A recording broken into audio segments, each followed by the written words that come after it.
한 발 더 들어가는 고품격 시사대담 뉴스 인사 프라임 시작해 보겠습니다. 매주 화요일 서초의 봄 코너입니다.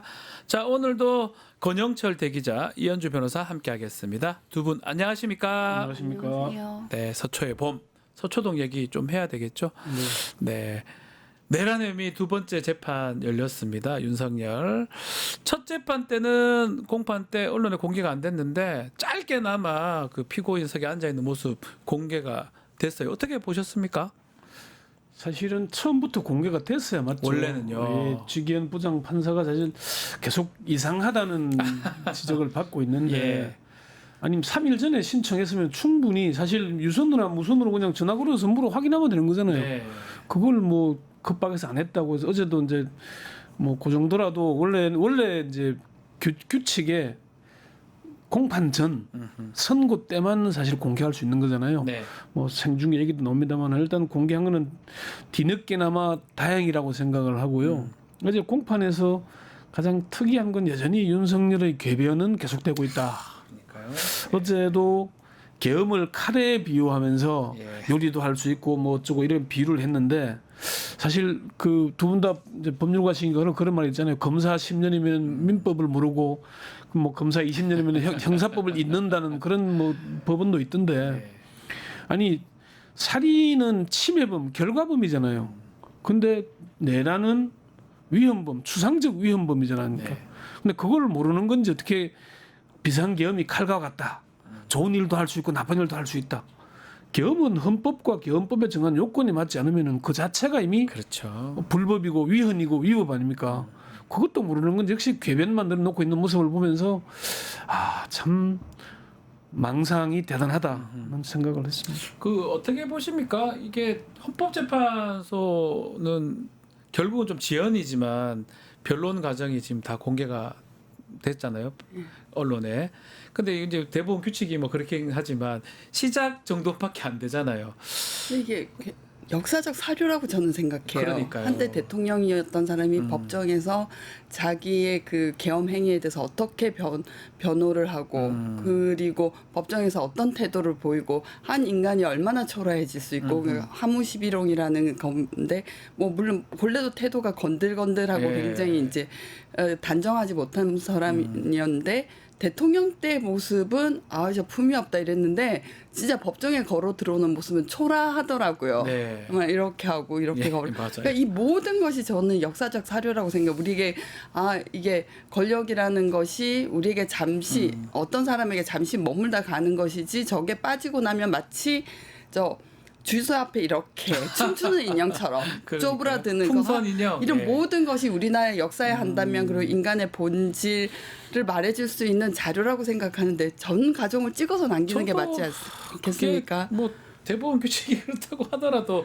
헌법재판소는 다 찍는데 그리고 또 제가 한번 네. 느낀 거는 두 가지는 첫째는 이걸 이렇게 공개하기 싫었던 게 지기현 판사 본인이 모습, 그러니까 돌아다니는 모습은 뭐 골든벨 키즈 들고 있는 이 모습은 젊었을 때 모습이더라고요. 지금은 상당히 이제 좀 나이가 더 든 모습인데 혹시라도 제가 든 느낌은 그냥 본인의 얼굴이 알려지는 게 싫었던 게 아닐까라는 생각을 해봤습니다. 예, 개인적 의견이라고 하고요. 네, 우리 대기자님. 생중계하는 거 예. 차원 생중계가 사실은 헌법재판은 좀 압축적으로 진행을 하잖아요. 헌법재판이기도 그렇죠. 하고. 근데 이 형법의 내란죄를 다투는 거라서 사실 장황하고 길고 물론 뭐 어제도 이제 윤석열 피고인이 꾸벅꾸벅 졸다가 머리까지 막 닿는 뭐 장면까지 뭐 기자들이 봤다고 이제 보도가 나오고 있는데 예.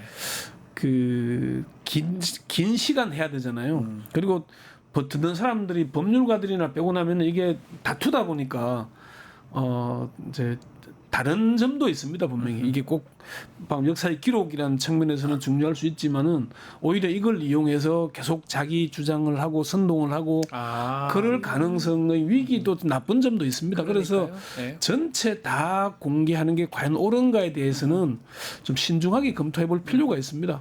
헌법재판은 국민들에게 헌법 교육도 시켜주고 필요한 점이 많습니다. 네. 근데 요거는 좀 형사적 구체적으로 증거를 따져가면서 이게 증거가 맞냐 안 맞냐 많기 때문에 오히려 진영 간 논란을 일으킬 수도 있다는 그럴 수 점 있으니까, 때문에 좀 예. 유의해볼 필요가 있을 것 개인에 같습니다. 대한 형사 재판이기 때문에 네, 그렇습니다. 알겠습니다. 또 하나가 지하 주차장 출입 부분입니다. 이거는 뭐 고등법원장이 결정한 거라고 하긴 하지만 결국은 지하 주차장으로 가기 때문에 포토라인 서는 모습은 안 보였어요.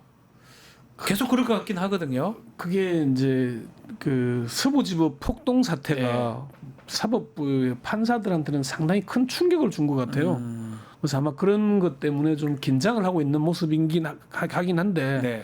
근데 윤석열 자기가 검찰총장까지 검사를 하면서는 수많은 피의자들을 아직 무죄 추정의 원칙인데도 불구하고 다 포토라인 세워서 다 창피를 줬잖아요. 본인이 세웠죠 많이. 근데 예. 본인은 피해요. 예. 그러니까 이 사람은 자기 항상 그런 게 익숙해 있는 것 같아요. 자기는 예외로 해도 된다. 나만은 특별하다. 이런 게 너무 익숙해 있는 것 같아서 이거는 좀 우리가 이제 1차, 2차 공판에서 지켜봤지만은 뭐 지지층도 상당히 많이 떨어져 나갔고 이제는 네. 법정 주변에 소란도 별로 없고 하기 때문에 이제는 포토라인 세워도 되지 않나. 그리고 어차피 지금 내란 우두머리는 불구속 상태에서 재판을 받고 그러니까요. 그 밑에 수하들 중요 임무 종사자들은 다 구속돼 구속돼 있어요. 있어요. 이런 말이 불공평, 됩니까? 불형평은 사실 빨리 개선해야 되기 때문에 다른 거라도 좀 빨리 재구속이 필요하지 않나. 재구속한다면은 수의 입은 모습으로 출두하는 모습. 네. 법정에도 수의를 입고 앉아. 아까 초라하다는 얘기를 하셨는데 네. 수의를 입고 앉아 있는 모습과 아직도 정장을 하고 앉아서 빨간 넥타이 메고 팍 폼 잡고 이래 있는 거하고 좀 다르잖아요. 많이 다르죠. 그런 화장과 같더라고요. 예. 네. 그런 모습들을 감안하자면은 빨리 이제 고등법원이 초창에는 저는 그런 그 우려 때문이라는 거는 이해가 갑니다만은 이제는 좀 바로 잡아야 되지 않느냐 그렇게 생각을 합니다. 재판 엄청 해야 돼요. 12월까지 다 잡혀 있거든요. 그것도 좀 예. 박근혜 전 대통령은 일주일에 3번, 4번 하고 그랬거든요. 그러니까요. 근데 이건 지금 주 1회 내지는 한 달에 월 3, 4회예요. 두 번, 세 번 하는 월 것도. 3, 4회예요. 예. 이거는 제가 볼 때는 이래가지고 재판 검찰 측 증인이 500명이 넘는다 그랬죠. 네. 그럼 지금 언제 재판 끝내려고 그래요? 그러니까요. 재판만 한 8년 할 건가요?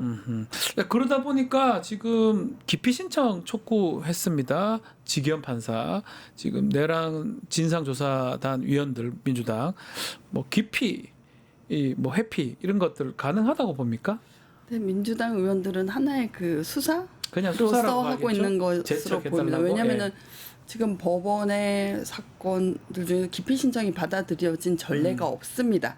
기피 신청을 우회해서 재배당이라는 걸 그렇죠. 하죠. 그래서 이게 좀 뭐 모류의 신화 이런 걸 살짝 법원도 갖고 있는데 아니 법정에서 우리 판사가 그런 태도를 보여서 불공정한 재판을 할 우려가 있다라는 걸 그 결정문에 남기는 게 오점이라고 생각하는 거죠. 그래서 이때까지 전례를 보면은 뭐 그 삼성 이재용 부회장 영장을 기각했던 판사가 하필이면 형사사건 배당을 받거든요. 그때도 재배당을 했었고 이후에 또 재판을 진행하다 보니까 최순실의 독일 정착을 도왔던 사람의 사위가 그 재판부의 부장판사였습니다. 그 재배당했죠? 예, 그때도 재배당했습니다. 기피 신청 뭐 그래서 변호사들도 하고 싶지만 안 하죠.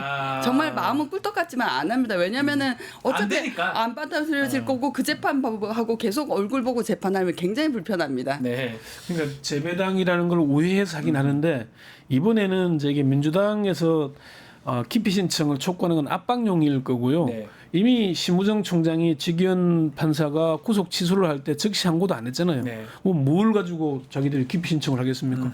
이 재판부에 하는데 국민들이 법에도 어긋나는 걸 즉시 항고도 안 했던 사람이 네. 뭘 가지고 이 뭐 기피 신청을 낼 수 있겠어요? 사실 기피 신청은 압박용 정도밖에 안 된다. 하긴 것이다. 예. 공판 내용. 네. 근데 저 지기현 부장판사가 좀 생각을 깊이 한다면 본인이 재배당 신청을 먼저 재배당 스스로. 요청을 먼저 스스로. 하는 게 맞겠죠. 왜냐하면은 지금 그 사유 중에 하나는 뭐 구속 시간 계산도 있지만 또 하나는 수사권이 없는 것 같다. 뭐 공수처에 수사권이 없는 것 같다라는 이유도 있죠. 그러면은 이거는 만약에 진행을 해서 재판을 하면 양쪽으로부터 모두 불신을 살 수 있다고 봐요. 왜냐하면 윤석열 지지자 쪽으로는 아니 그때 수사권 없다고 한 거 아니었어. 근데 왜 이렇게 공소기각을 안 하고 재판을 하는 거지라는 그런 의혹을 살 수 있고 또 하나는 명백하게 이분이 잘못하는 게 그 시간 계산에서 체포 적부심이 있었는데 그 시간을 빠뜨렸거든요.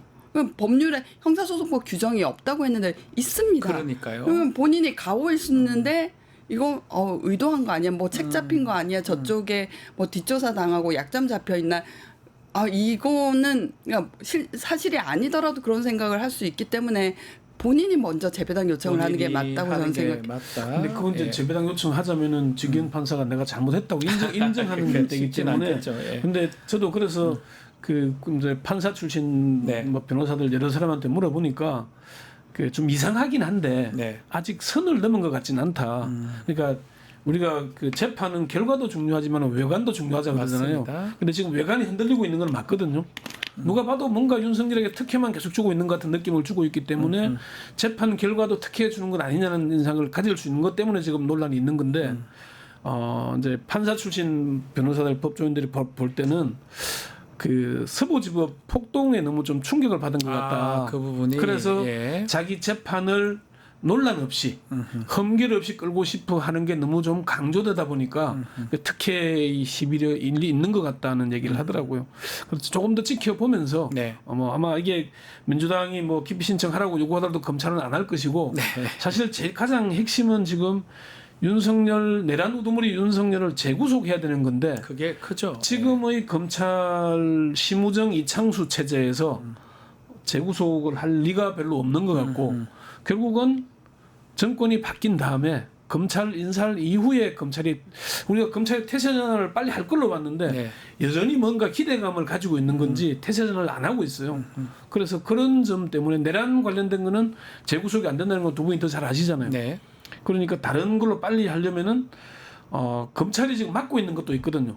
뭐 경호처 수사, 비아폰 서버 이것도 지금 수사를 못하게 네. 계속 지금 맡고 있는 거잖아요. 경호처가 맡고 있고 검찰이 맡고 있고 이런 상황이기 때문에 지금은 재판부를 흔들어서 사실 결과적으로 좋을 일은 별로 없는 것 같고요. 뭐 그래서 또 재판부가 법과 양심에 따라서 하리라고 기대를 하고 감시는 하되 네. 그런 정도가 맞지 않는가. 오히려 빨리 검찰이나 수사기관으로 하여금 재구속을 하게끔 빨리 영장 다른 범죄로 이제는 뭐 불소추 특권이 사라졌기 때문에 그러니까요. 빨리 재구속을 하는 쪽으로 좀 촉구를 하는 게 더 바람직하지 않는가 저는 그렇게 생각을 합니다. 2차 공판 하나하나 좀 들여다보면 증인들이 나왔습니다. 1차 때 하고 뭐 조성현, 뭐 김형기 두 사람 증인이 나와서 증언한 게 좀 눈에 띄었는데 특히 조성현 이제 수방사 경비단장이죠. 국회의원 끌어내는 게 가능한 거냐 그게 보이냐 이러니까 답이 상당히 좀 놀랐습니다. 왜 불가능한 지시를 내렸냐라고 반박을 해버렸어요. 어떻게 보셨습니까? 예. 이분이 헌재 재판 네. 할 때도 헌재 탄핵 마지막에 네. 직권으로 증인으로 그쵸. 채택된 사람입니다. 헌법재판소가 예. 신청한 그렇죠. 헌법재판소의 법정에서 굉장히 인상적인 모습을 남기신 분이어서 제가 네. 명확히 기억하고 있거든요. 그래서 이제 헌법재판관의 질문에 답하고 나서 윤석열의 변호인들이 대리인들이 압박 질문을 했었죠. 네. 의인 코스프레 한다라고 하니까 나는 의인 아니다. 내가 거짓말을 하면 우리 부하들이 다 안다. 그래서 네. 나는 거짓말을 할 수도 없고 뭐 해서도 안 된다라고 생각. 뭐 그런 분인데 이제는 그때보다 더 마음이 편안하실 거 아니에요. 아마도 그렇겠죠. 진짜 그때는 긴장하셨을 거예요, 정말. 긴장되죠. 예, 예. 자기가 진실을 말해야 한다는 그런 소명으로 왔지만 굉장히 긴장했을 텐데 지금은 너도 민간인 예. 나 군인 이렇게 하면 굉장히 이제 본인이 그때 국회에 투입된 사람으로서 생생하게 기억하고 있을 거잖아요. 그러니까요. 그리고 이분의 가장 용감한 행동은 계엄 해제가 뜨기도 전에 먼저 철수하셨죠. 그래서 장관에게 그냥 보고하고 여기 시민들 너무 많고 이거 유혈 사태가 일어날 수 있다라고 하면서 그때 그래서 김용현 국방부 장관을 떨게 만들었다고 하더라고요. 국방부 장관이 전화를 했을 때 우리 철수했다라고 하니까 용산으로 쳐들어오는 거 아닐까라고 김용현이 굉장히 긴장을 했다고 해요. 그래서 겁먹어가지고 윤 대통령한테 보고도 못한 상황이었다고 하는데 그런 결기를 가지신 분인데 법정에서 이 정도 말은 할 수 있겠죠. 네. 그것도 상당히 조성현 단장도 그렇지만은 김현기 대대장 특전대대장. 그러니까 윤석열에게 나는 사람에게 충성하지 않는다. 얘기를 참 들으라고 한 얘기 같죠? 국가가 국민에게 충성한다는 얘기하고 차라리 나를 항명죄로 처벌해라. 내가 안 들어서니까 그러면은 부하들은 내란죄고 뭐가 아무것도 안 된다. 네. 이런 결기 있고 정말 참 군인들이 여전히 있으니까 네. 대한민국이 이렇게 유지되고 있구나 하는 걸 우리가 다시 볼 수 있었죠. 저거는 본인이 자기가 하고 싶은 말이 있다고 하고 재판부를 향해서 한 말이긴 하지만 실제로는 윤석열 들으라고 한 말로 봐야 되겠죠. 사람에게 충성하지 않는다. 그저 말로 사실은 대통령까지 간 거잖아요, 사실. 그걸로 키워진 거죠, 예, 사실은. 키워진 거죠. 키워진 거고 이미지가 아니 뭐 말도 안 되게 사실은 부장 검사가 중앙지검장을 네. 그렇게 막 면박을 줘버렸잖아요, 사실은. 그리고 자기는 윤석열을 그러니까 막 사실 저 모습을 보면은 이 사람이 정의로운 사람이 아니라 네. 막고 하는 사람이거든요. 그러니까요. 자기 마음대로 안 되면은 뭐 위고 뭐가 아무것도 없다. 화내고 그냥 막 덤벼드는 사람으로 그러니까 보이는데 뭐 사실 그런 모습 저걸 언론에서는 아주 정의로운 사람으로 포장을 좀 해. 뭐 지금 결과론적인 얘기긴 하지만 보면 근데 네. 저희가 눈이 맑았다면 그때는 저희가 막 몰랐죠. 정의로운 검사에 갈급하고 있었고 예. 그런 모습을 충족시켜 줬던 거예요. 근데 그러나 그때 이어지는 그 말들을 보면 위험성을 감지할 수 있었어요. 뭐라고 네. 하냐면은 저는 사람에 충성하지 않습니다. 위법한 명령에는 따르지 않습니다. 이랬는데 위법한 명령은 어떻게 판단하냐? 제가 합니다였거든요. 그게 더 문제였어요. 예, 상관의 명령이 위법하다고 생각하면 검찰청법에는 엄연히 이의제기권이라는 게 있습니다. 그리고 상관이 이의제기 그래, 너의 양심의 자유를 지켜주겠다. 너는 이 사건을 이렇게 처리할 수밖에 없으면 나는 다른 사람한테 배당을 하겠다. 이런 직무이전 지시라고 하는데요. 절차가 있습니다. 절차가. 그러니까 자기가 위법성을 다투려고 해도 절차가 있고 상관 그 이의제기권 행사하면 그걸 수용할지 상관이 결정하는 거. 굉장히 절차를 무시한 발언이었어요. 그때 위험했었는데 우리의 흐린 눈이 알아보지 못했다고 생각합니다. 못했죠. 자, 뭐 공판 다음 12일 열린다고 하고요. 공판을 지켜보기로 하고 12일은 너무 늘어요. 그래서 저도 그것도 사실은 좀 납득하기 어렵습니다. 두 분 다 법률가시니까 네. 주신문 다음에 다음 주 일주일이나 있다가 반대 신문 주는 거는 너무 좀 무리하지 않나요? 그러니까 그렇게 하지 않습니다. 너무 특혜죠. 저는 재판을 하면서 뭐 어떤 특별한 사정이 있는지 몰라도 네. 그날 해야죠. 그러니까요. 그 신문은 그날 끝내야 됩니다. 차라리 조성현을 한 명 불러서 끝내고 주신문 다음 날 같이 다 하고. 해야죠. 예. 주제 재신문 다 해야 되거든요. 예. 그래야지만이 이 사람이 증언을 할 때 여기도 듣고 저기도 듣고 다 같이 보는데 납득하기 어려운 게 조성현, 김현기를 두 번 부르는 거예요. 그럴 바야 한 명씩 한 기를 쓰는 게 맞죠. 그렇죠. 납득은 전 안 돼요. 그렇죠. 저는 처음 봤어요. 두 번 나오라는 것도 안 돼요. 굉장히 처음 신뢰거든요. 봤어요. 그래서 재판이 길어지더라도 야간에 재판을 하죠. 하더라도 그날 보통 끝내죠. 끝납니다. 그 네. 증인이 나왔을 때 거기서 해결할 수 없거나 뭔가 특단의 사안이 생겼으면 다음 기일 출석을 요구하는 거지. 그날 해결해야 돼요. 그리고 자신 없으면 한 명만 불러가지고 한 명만 해결하고 지금 이틀 기일 잡았는데 두 명을 두 번 불렀다는 거잖아요. 그러니까 이런 식으로 납득이 안 됩니다. 진행하는 게 직위원 부장 판사에 대한 네. 계속 의혹의 시선이 그러니까요. 가게 되는 거니까 네.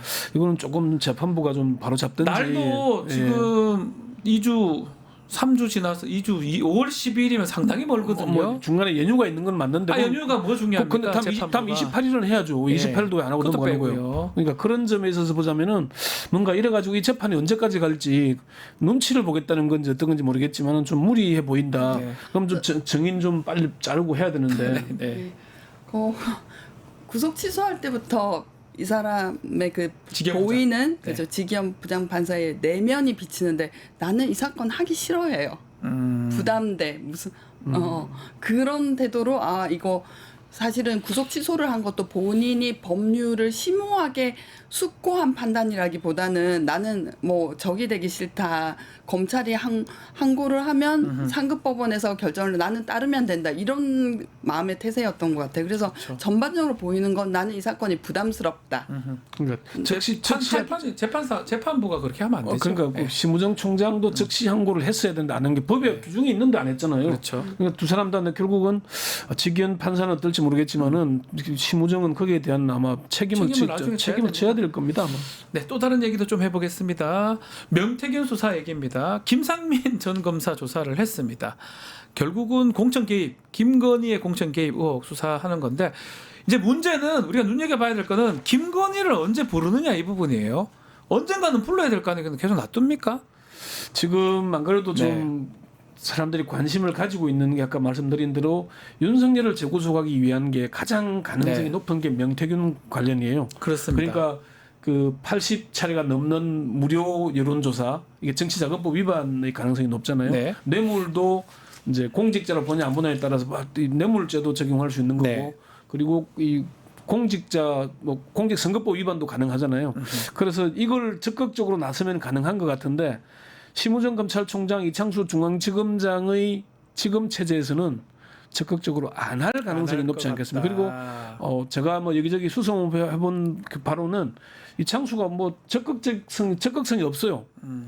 본인들 이미 뭐 정권 바뀌면은 날아갈 거 알고 있는 거고 뭐 말로는 뭐 캐비넷에 있는 사건 다 털고 가라고 얘기했다고는 하지만은 실제로는 움직이질 않고 있으니까 이게 김건희 여사가 구체적으로 개입한 정황이 나와 있고 김상민 뭐 조국 수사 때 열심히 했다 그래서 챙겨줘야 된다 이게 전화가 나왔으면 끝나는 거거든 사실은. 네. 조사가 뭐가 그랬습니까 이게? 거의 구체적인 건데도 이렇게 하지 않고 있는 건 결국 검찰이 여전히 태세 전환이 안 됐다. 네. 아직도 눈치를 보고 있다. 이게 문제인 것 같습니다.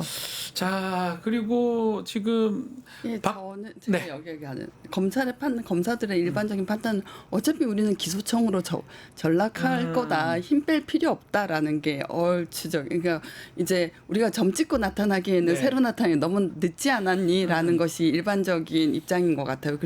그리고 예전에는 그 문재인 정권에는 자기네들 개국 공신이라고 힘이 들어가 있었고 점을 찍고 나타낼 수 있었죠. 그 뭐 사실은 뭐 문재인 정부 이전 10년 동안 박근혜 이명박 통치 체제를 굳건히 한 게 검찰이었는데 정의로운 검찰로 거듭날 수 있었거든요. 근데 지금은 어차피 늦었다. 우리가 뭘 하든 우리는 기소청으로 떨어진다. 힘 뺄 필요 상관하고 그 이창수나 뭐 심우정하고 싸워가면서 우리가 왜 무리하겠느냐라는 게 대체적인 거고 또 두 번째는 이게 이 사람 그 명태균 수사팀에서 김건희를 수사하면 막 한호를 받는 것이 아니라 오히려 그러면 도이치모터스는 언제 할 겁니까? 디올백은 언제 할 겁니까?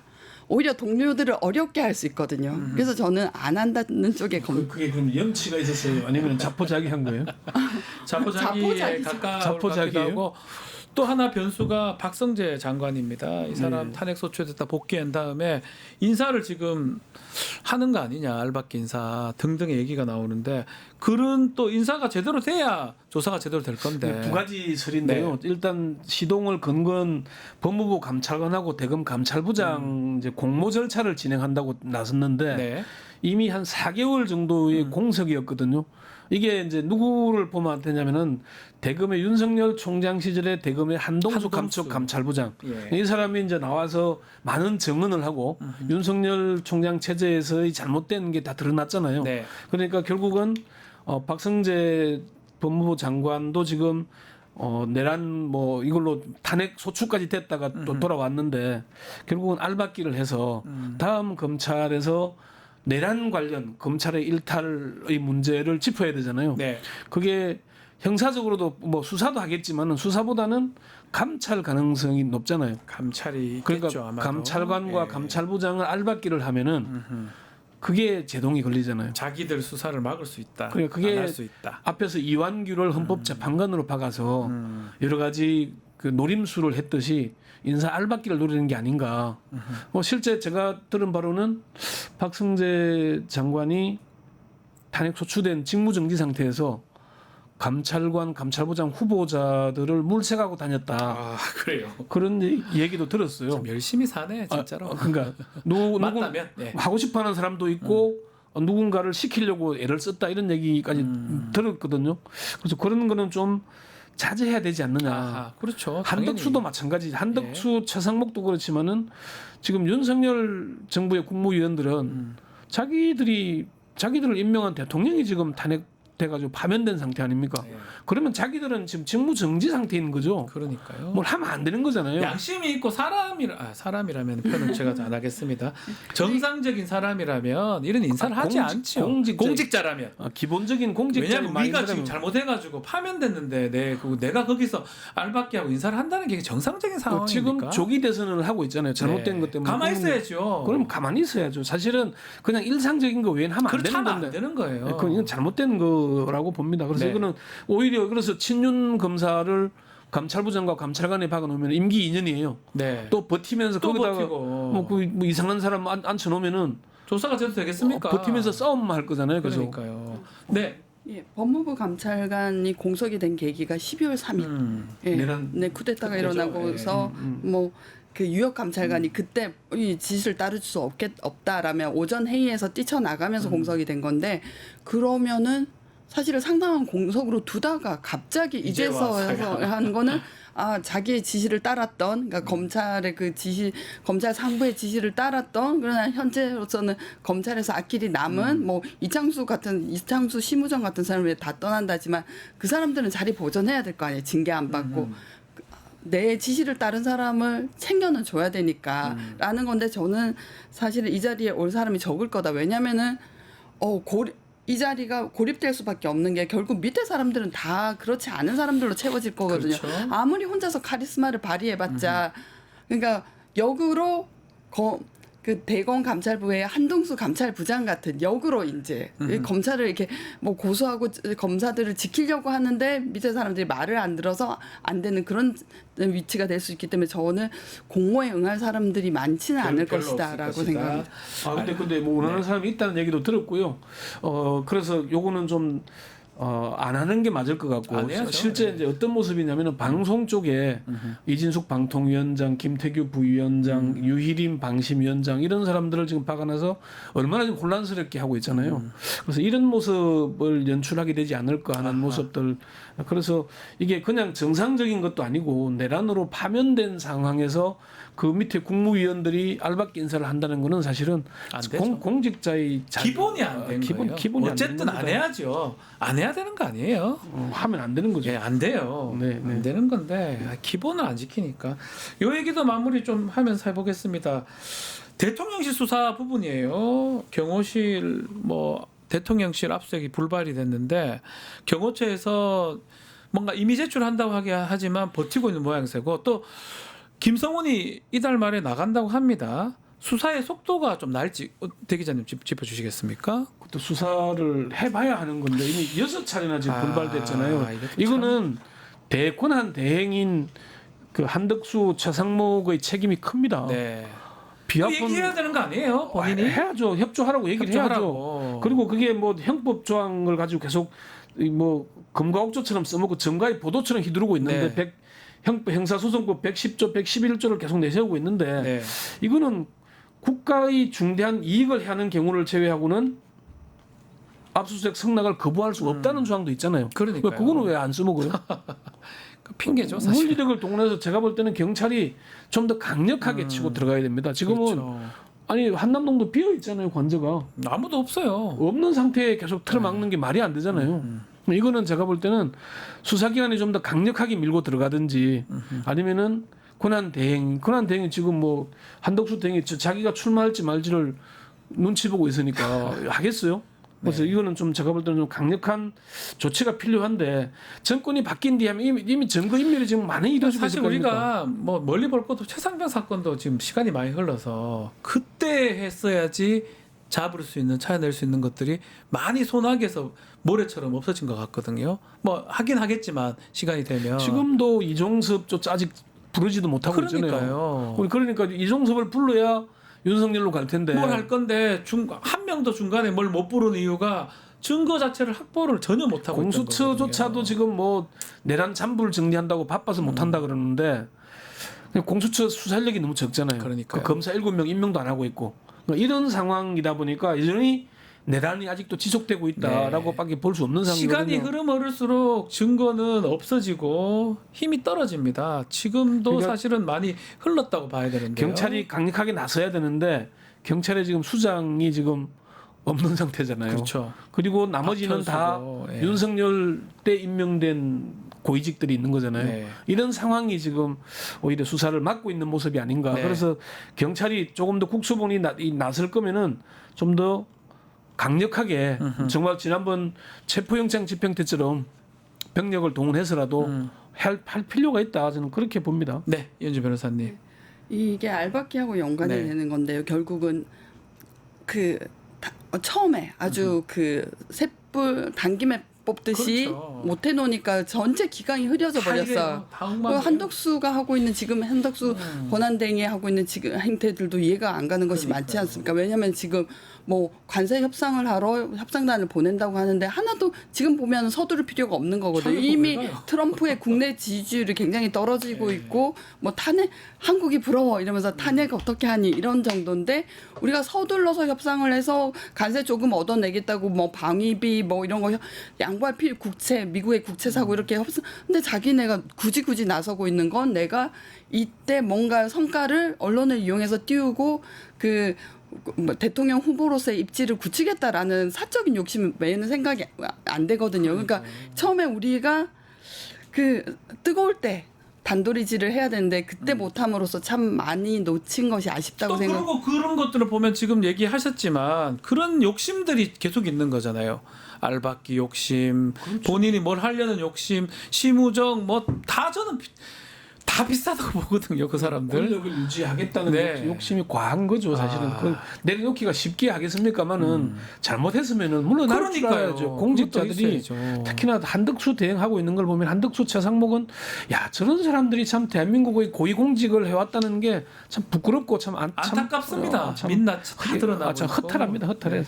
저런 사람이 저 정도의 사람들이 있다는 게 네. 다 지금 보면 그 위에 뭐 하는 사람들 다 비슷비슷합니다. 근데 그 본 모습 민낯을 우리 국민들이 다 목도를 한 게 아닌가 지금. 뭐 민낯을 보이고 있는 게 뭐 이제 우리 법률가들도 가장 제가 말하는 게 다 법률가 고위공직자 법률가들 말씀입니다. 예, 뭐 알겠습니다. 좀 심각한 상황인데 어쨌건 이런 문제가 수사조차도 제대로 내란죄 수사도 안 되고 있으니까 윤석열 피고인이 왜 법정에 나와서 궤변을 늘어놓겠습니까? 아직도 덜 드러났으니까요. 왜 아직도 자기는 버틸 수 있다, 예. 빠져나갈 수 있다. 내가 파면은 됐지만은 내란죄 형사처벌은 면할 수 있다. 이걸 지금 노리고 있는 거잖아요. 맞아요. 그래놓고 자기 부하들은 다 구속돼 있고 이런 상황이 어떻게 국민들이 납득이 안 됩니까? 되죠. 납득이 안 되죠. 이런 걸 빨리 해소하고 바로 잡아야 됩니다. 네. 그걸 제가 볼 때는 새 정부 출범하기 전에 예. 바로 잡아줘야 새 정부는 지금 세계 할 일이 많아요, 사실은. 경제 문제고 네. 민생이 할 일이 많잖아요. 이런 사정 문제는 사전에 빨리 해야 되는데 이 수사기관들이 자기 살 길만 찾고 있으니까. 그런 의미에서 특검법 맡고 있는 국민의힘도 좀 저는 안타깝고 전반적으로 어차피 40일 지나면 뭐 정부가 바뀔 가능성이 높은데 어쨌든 그런 부분이 아쉽습니다. 많이 아쉽죠. 많이 아쉽습니다. 예. 알겠습니다. 오늘 서초의 부분 여기서 마무리를 하겠습니다. 이현주 변호사님, 권영철 대기자님 감사합니다. 수고했습니다. 유튜브 구독하고 실시간 채팅과 댓글을 남기시면 매일매일 7,000TTCO를 드립니다. 참여 방법은 통통물 어플을 다운로드하고 회원가입과 로그인을 해주세요. 마이페이지에서 나의 회원 고유 번호를 복사해주세요. 유튜브 구독 후 실시간 채팅이나 댓글창에 고유 번호를 한 번만 입력하면 준비 끝! 지금 유튜브 채팅과 댓글 쓰기 참여하고 7,000TTCO 받아가세요.